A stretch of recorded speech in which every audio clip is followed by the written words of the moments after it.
후보들에 대한 경찰의 경호, 지난 대선보다 훨씬 강화됐다고 합니다. 네, 후보자 전담 경호팀은 지난 11일 대선 후보자 등록이 마감된 직후에 배치가 완료된 상태입니다. 이재명, 김문수 후보에게는 각각 40여 명의 전담 경호팀을 배치됐고 이준석 후보에게도 10여 명이 투입돼서 최고 등급의 경호가 제공되고 있는 건데요.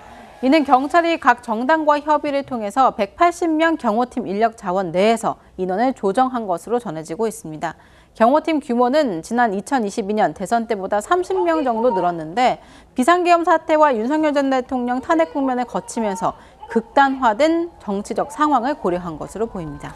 하지만 민주당은 이 같은 경찰의 경우에도 안심하기는 어렵다 이런 생각이 강해 보입니다.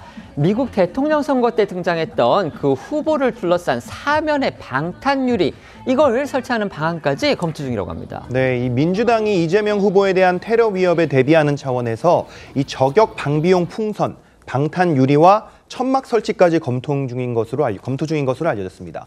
앞서 민주당은 러시아제 소총이 반입됐다는 신빙성 있는 제보가 들어왔다고 주장을 하며 당내에 테러 대응 TF를 꾸리고 후보 안전실도 설치한 상황이지만 이번 선거 기간 최대 변수로 이 후보의 안전 문제를 꼽으며 대책을 더 강구 중인 겁니다. 여기에 이 후보 지지자들 사이에선 테러를 막기 위한 기발한 대응 방안까지 쏟아지고 있습니다.